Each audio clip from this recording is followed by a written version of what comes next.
and good day. My name is Jürgen Steinmetz from eTurboNews, and this is a breaking news update. For more news updates and shows, please go to youtube.com/travel news group. youtube.com/travel news group. Here's our update. Versatile artist blends passion for horses and stunning travel.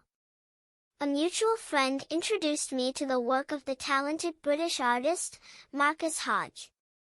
She sent me images of his work, and I was bowled over by his stunning and vivid paintings of horses, bulls, and cows, which made one feel they would leap out of the canvas. The artist has a solo exhibition coming up at the Osborne Studio Gallery during the month of October. The focus of this particular exhibition is the world of the horse from the artist's travels over the past couple of years. It was the artist's grandparents who ignited his love of going out to explore first the country and then the world and record it through art. I was intrigued and sought to find out more about his background. I discovered that Hodge, who was born in 1966, has produced a breathtaking range of work inspired by his travels from Andalusia to India. Art lovers will be able to view Hodge's paintings at his forthcoming solo exhibition at the Osborne Studio Gallery from October 5 to 28, 2021. This collection brings together images from the artist's travels over the last 2 years and explores the world of the horse, from the Marwari horses of Rajasthan, the international circus horses of Monaco, to the thoroughbreds and Arabian horses of the Middle East.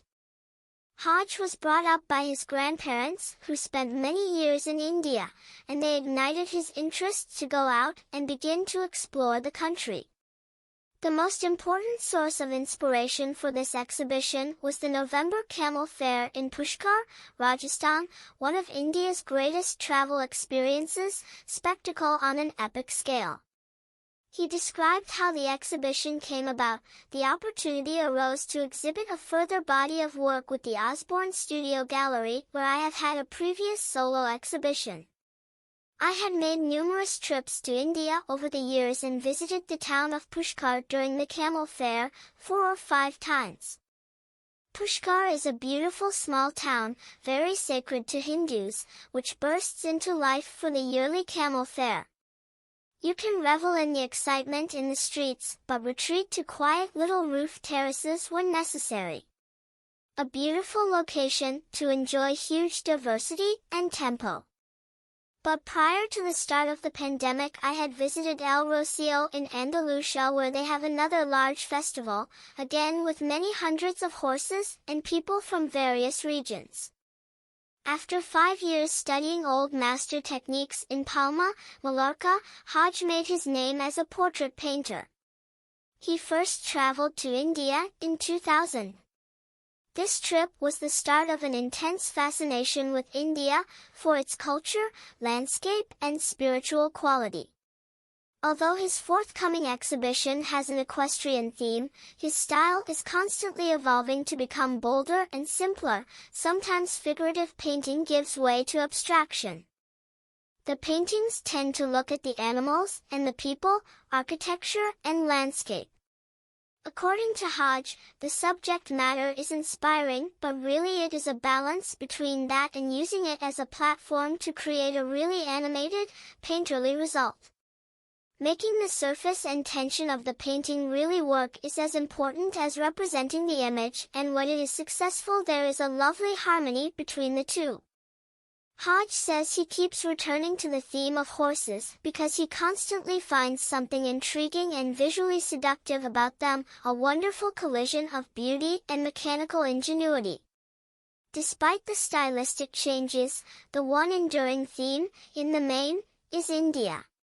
He says, the painting techniques move from representational to abstract and back because many of the experiences you have there require a different response. A beautiful animal or landscape requires me to paint it faithfully and try to recreate on the canvas a painting that is both satisfying physically and a true and honest representation of the subject. Other themes, such as the historical aspect of the Gateway of India or the Breaking the Cycle series of paintings from Varanasi, need a very different approach. This is what keeps the experience alive and interesting for him. Although the focus of his work is mainly on India and El Rocío in Spain, there are also a few paintings from France where his father, also an artist, lives. Hodge dismisses any suggestion that the exhibition might only appeal to people who have visited India. I hope not. The paintings can be enjoyed both on a representational level and just as paintings irrespective of the motif. A beautiful sunset is a beautiful sunset wherever it occurs. Hodge started painting when he attended a traditional art school in Mallorca when he was 25. I spent 5 years learning from the wonderful painter Joaquim Torrance Lotto. I'm now also teaching a couple of classes a week at an art school, so hopefully passing some of that on. So many diverse artists interest me. But I think they all share the quality that they use paint in a very expressive and free manner. Also, at the moment I am particularly enjoying Indian miniature Mughal art, brought ever more alive when you begin to read about the characters in them. Those who are not able to visit the exhibition in person can see the images on the Osborne Gallery website and Hodge's personal website. When asked about his future plans, Hodge says, "I think, when it seems sensible, to get back out to India and continue working there and see what happens. I don't like to make plans too much, but to find the location that's calling you and be open to whatever happens."